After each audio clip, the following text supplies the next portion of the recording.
Students, good morning. आज हम आपको लेटेंट हीट के बारे में बताएंगे, लेटेंट हीट ऑफ फ्यूज़न के बारे में बताएंगे और कुछ भी जानकारी होगी उसको हम आप लोगों को देंगे। ठीक है, आप लोग देखिए कि हम आपको मेल्टिंग पॉइंट के बारे में बताए थे कि मेल्टिंग पॉइंट मीन्स वो टेम्परेचर जिस पर कोई सॉलिड लिक्विड में कन्वर्ट होता है एट एटमॉस्फेरिक प्रेशर, उसी को हम लोग मेल्टिंग पॉइंट कहते हैं। और अलग अलग सॉलिड का मेल्टिंग पॉइंट अलग अलग होता है। Different substances have different melting point. क्यों? कि इसका कारण ये है कि जैसे हम यहाँ पर ले लेते हैं आयरन और यहाँ पर ले लें जिंक। ये आयरन है और ये जिंक है, दोनों मेटल है, अलग अलग सबस्टेंस है। इसका मेल्टिंग पॉइंट ज़्यादा और इसका मेल्टिंग पॉइंट कम होता है। इसका कारण क्या है? क्योंकि इसके पार्टिकल्स के बीच में फोर्स ऑफ अट्रैक्शन ज़्यादा है। तो हमने बताया है कि जहाँ पर पार्टिकल्स के बीच में फोर्स ऑफ अट्रैक्शन ज़्यादा होगा वहाँ पर मेल्टिंग पॉइंट ज़्यादा होगा, और जहाँ पर पार्टिकल्स के बीच में फोर्स ऑफ अट्रैक्शन कम होगा वहाँ पर मेल्टिंग पॉइंट कम होगा। ये हम यहाँ तक शायद हम आपको बता चुके हैं। अब क्या आप मेल्टिंग पॉइंट ऑफ आइस जानते हैं? आइस का मेल्टिंग पॉइंट कितना होता है? आइस का मेल्टिंग पॉइंट यानी melting point of ice, melting point of ice 0 degree centigrade होता है। जानते हैं डिग्री सेंटीग्रेड टेम्परेचर की कॉमन यूनिट है, ये एसआई यूनिट नहीं है। इसको अगर हम लोग एसआई यूनिट में बोलें तो टेम्परेचर मेजर करने की एसआई यूनिट केल्विन होती है। इसलिए यहाँ पर आप लिखेंगे 273.15 केल्विन, इसमें डिग्री भी नहीं लगता है। ठीक, अब आप मेल्टिंग पॉइंट ऑफ मेल्टिंग के बारे में एक बात और होती है कि अगर कोई सबस्टेंस जब मेल्टिंग करना स्टार्ट करता है, मान लीजिए कोई सॉलिड है, आपने कंटेनर में सॉलिड को लिया है, एक ऐसे कंटेनर लिया, कंटेनर में आपने सॉलिड लिया और सॉलिड लेने के बाद अब आप इसको हीट कर रहे हैं मेल्ट करने के लिए। तो हीट करेंगे जो इसका टेम्परेचर बढ़ते बढ़ते आ जाएगा कहाँ पर? मेल्टिंग पॉइंट पर। जब मेल्टिंग पॉइंट ये ऑब्टेन करेगा तो मेल्ट करना स्टार्ट हो जाएगा। लेकिन जब ये मेल्ट करना स्टार्ट करता है तो जब तक पूरा मेल्ट नहीं होता है तब तक टेम्परेचर चेंज नहीं होता है। जब कोई सॉलिड मेल्ट होता है तो तब तक उसका टेम्परेचर चेंज नहीं होता है जब तक कि उसका वो पूरा सॉलिड मेल्ट ना हो जाए। इसका कारण क्या होता है ये पूछा भी जाता है, ठीक है, और इसको समझना भी चाहिए। देखिए, जब तक यह मेल्टिंग पॉइंट को ऑब्टेन नहीं किया है, अभी मान लीजिए बेलो 2 मेल्टिंग पॉइंट है, इसका टेम्परेचर बेलो 2 मेल्टिंग पॉइंट है। तब तक हम लोग इसको हीट दे रहे हैं तो वो हीट पार्टिकल्स की काइनेटिक एनर्जी को बढ़ा रहा है, पार्टिकल की थर्मल एनर्जी बढ़ा रहा है, जिसके कारण टेम्परेचर बढ़ रहा है। लेकिन जब ये टेम्परेचर बढ़ता गया तो पार्टिकल की क्या बढ़ी? Kinetic energy. काइनेटिक एनर्जी बढ़ने का मतलब पार्टिकल का मोशन बढ़ा। जब पार्टिकल का मोशन बढ़ा तो वो एक डिफिनिट टेम्परेचर ऐसा आता है जिस टेम्परेचर पर इसका जो मोशन है वो मोशन पूरी तरीके से इसके फोर्स ऑफ अट्रैक्शन को ब्रेक करता है। यानी जब ये काइनेटिक एनर्जी शुरुआत में ये यहाँ से जो हीट मिल रही है उससे तो एनर्जी लेकर के वो काइनेटिक एनर्जी बढ़ा रहा है। जब तक काइनेटिक एनर्जी बढ़ रही है तब तक टेम्परेचर बढ़ रहा है उसका। लेकिन जब यह हीट एनर्जी को यहाँ के बीच के यानी पार्टिकल के बीच के फोर्स ऑफ अट्रैक्शन को ब्रेक करने में यूज़ करेगा तो उस समय एनर्जी तो यहाँ पर पार्टिकल के बीच के फोर्स ऑफ अट्रैक्शन को ब्रेक करने में यूज़ कर दे रहा है, तो वहाँ पर टेम्परेचर राइज नहीं होता है। ठीक है, इसलिए आप इसका आंसर इसी प्रकार से आप दीजिएगा। When a solid starts to melt, its temperature does not rise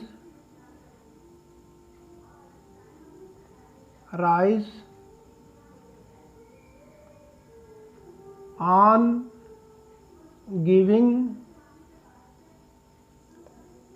heat energy हम इसको दे रहे हैं, फिर भी टेम्परेचर राइज नहीं हो रहा। बिकॉज, इसका कारण देखिए, बिकॉज द हीट एनर्जी या गिवन हीट एनर्जी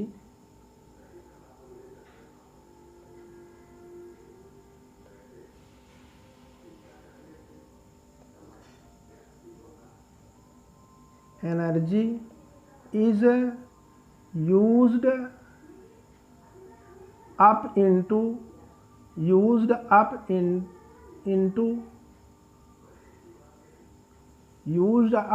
क्या to overcome the force of attraction between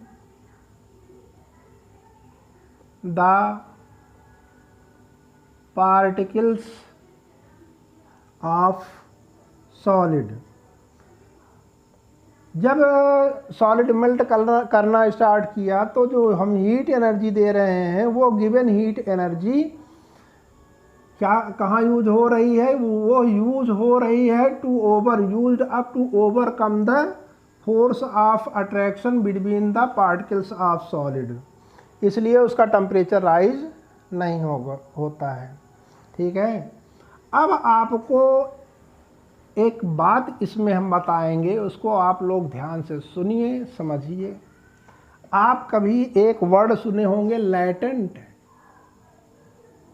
latent नाम सुने होंगे। लैटेंट का मतलब आप जानते हैं, लैटेंट को कहा जाता है हिडन या हाइडन। हाइडन माने गुप्त, जो चुरा करके, जो दिखाई न दे, उसी को कहते हैं लैटेंट। तो एनर्जी के केस में हम लोग एक एनर्जी पढ़ते हैं जिसको कहते हैं लैटेंट हीट। ठीक है, तो लैटेंट हीट क्या होती है उसके बारे में हम लोगों को क्या कहना चाहिए, थोड़ी देर में हम आपको इसको बताते हैं। उसके पहले आप पढ़ लीजिए बॉयलिंग।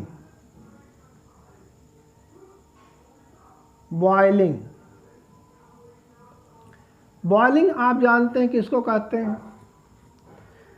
जब किसी टेम्परेचर को, जब किसी लिक्विड को, यहाँ लिक्विड जब आप लेंगे तो लिक्विड लार्ज अमाउंट में लेंगे और लार्ज अमाउंट में लेकर के आप इसको हीट करेंगे तो टेम्परेचर राइज करेगा और एक डिफिनिट टेम्परेचर पर यह लिक्विड वेपर में कन्वर्ट होना शुरू हो जाएगा।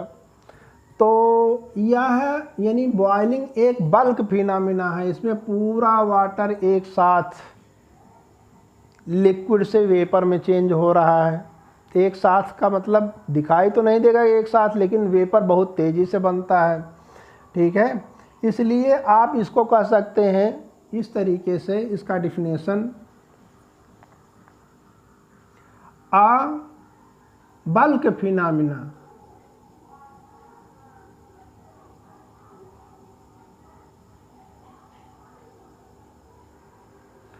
आ बल्क फिनोमेना का मतलब जो ज़्यादा मात्रा में होता है उसको देखते हैं।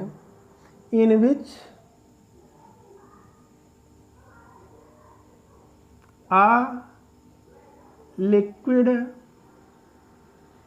Is changed into vapor state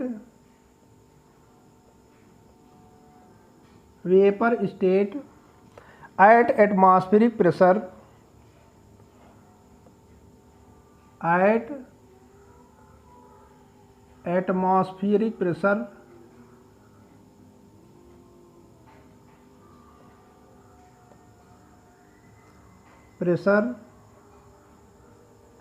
on giving heat,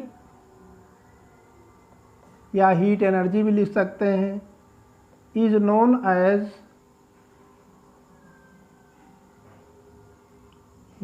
as boiling. इसको हम लोग बॉइलिंग कहते हैं। इसमें देखिए at atmospheric pressure atmospheric pressure होना चाहिए, हीट उसको दिया जाना चाहिए। ये एक बल्क फिनोमेना, ये सामान्य बुक में नहीं मिलेगा, एनसीईआरटी में मिलेगा। और आप लोग बेसिकली एनसीईआरटी से पढ़ा करिए, ज़्यादा आपको फ़ायदा होगा। ये तो हो गया बॉयलिंग। अब जानते हैं लिक्विड, कोई भी लिक्विड अगर बॉयल करता है तो लिक्विड की बॉयलिंग भी एक डिफिनिट टेम्परेचर पर होती है। क्यों होती है, कैसे होती है, वो भी आप समझ लीजिए।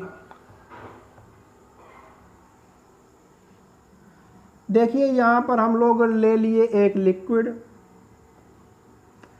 जिसका मान लीजिए नॉर्मल टेम्परेचर या इनिशियल टेम्परेचर 25 डिग्री सी, यानी नॉर्मल टेम्परेचर था। हम लोग इसको हीट करना शुरू किए। तो इसका मतलब हम हीट एनर्जी दे रहे हैं। अब हीट एनर्जी इसके पार्टिकल्स, यानी इस लिक्विड के पार्टिकल्स पाएंगे। जब लिक्विड के पार्टिकल्स हीट एनर्जी को पाएंगे तो लिक्विड के पार्टिकल्स की काइनेटिक एनर्जी बढ़ेगी, और काइनेटिक एनर्जी बढ़ेगी तो इनके लिक्विड के पार्टिकल्स का मोशन बढ़ेगा। ठीक है, अब मोशन बढ़ता ही जाएगा, टेम्परेचर बढ़ता जाएगा। जब तक पार्टिकल्स की काइनेटिक एनर्जी बढ़ रही है तब तक समझ लीजिए यहाँ पर लिक्विड का टेम्परेचर बढ़ेगा।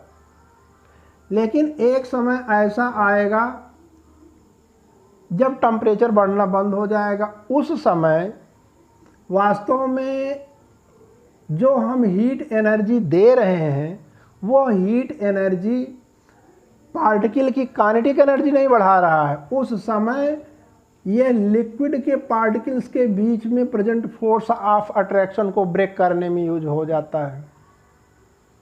तब उस टेम्परेचर पर यह लिक्विड वेपर में कन्वर्ट होना शुरू हो जाता है।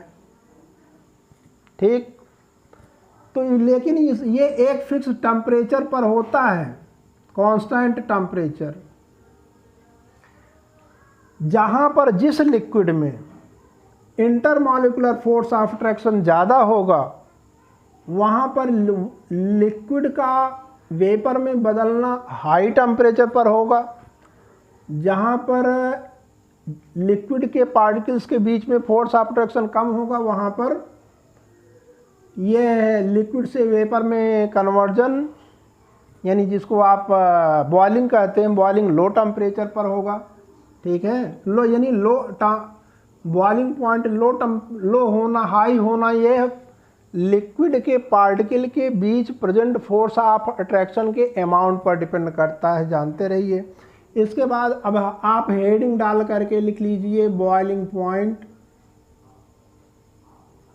Boiling point. बॉइलिंग पॉइंट का मतलब आप लिख सकते हैं the temperature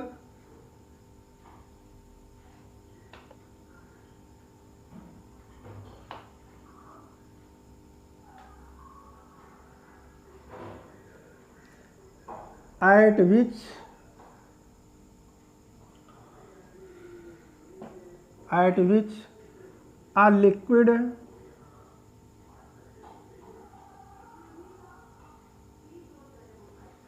changed into vapor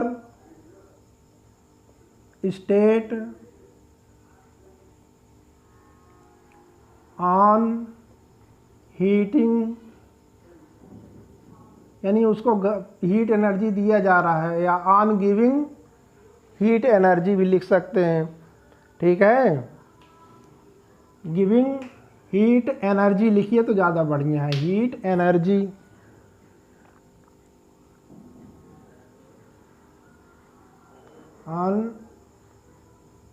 on giving heat energy.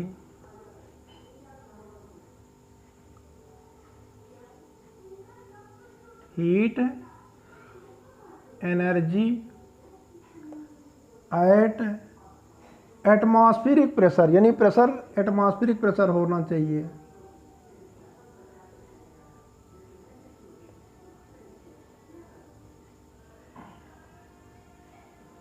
ठीक है, इज नोन एज, इसी को हम लोग कहते हैं नोन एज बॉइलिंग पॉइंट।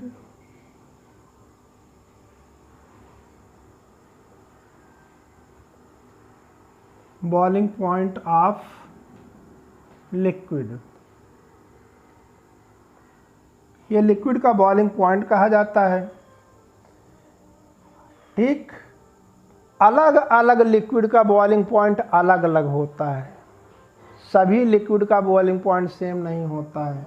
जैसे वाटर का बॉइलिंग पॉइंट कितना होता है?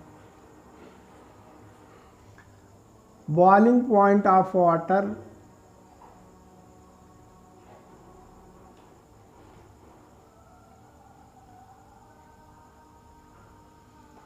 होता है 100 डिग्री सी, या इसको 373 केल्विन आप लोग कहते हैं, ये होता है। और boiling point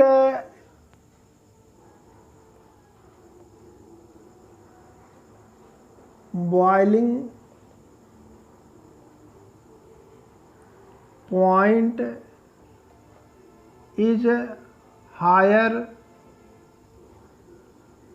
when the force of attraction between liquid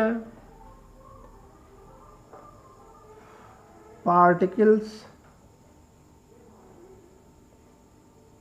is higher। ठीक है, जब फोर्स ऑफ अट्रैक्शन, पार्टिकल्स का फोर्स ऑफ अट्रैक्शन हायर होगा तो बॉइलिंग पॉइंट हायर होगा। इसी तरीके से अगर फोर्स ऑफ अट्रैक्शन लो होगा तो ये यानी बॉइलिंग पॉइंट भी लो होगा। जब आप बॉइलिंग और बॉइलिंग पॉइंट समझ लिए हैं तो इसके बाद आपको समझना चाहिए, अब हम आपको एलिजिबल बना दिए हैं कि अब आप लैटेंट हीट और उसके टाइप को जान सकें। ठीक है, लेकिन लैटेंट हीट और लैटेंट हीट के टाइप्स ये सब हम आपको आगे बताएंगे।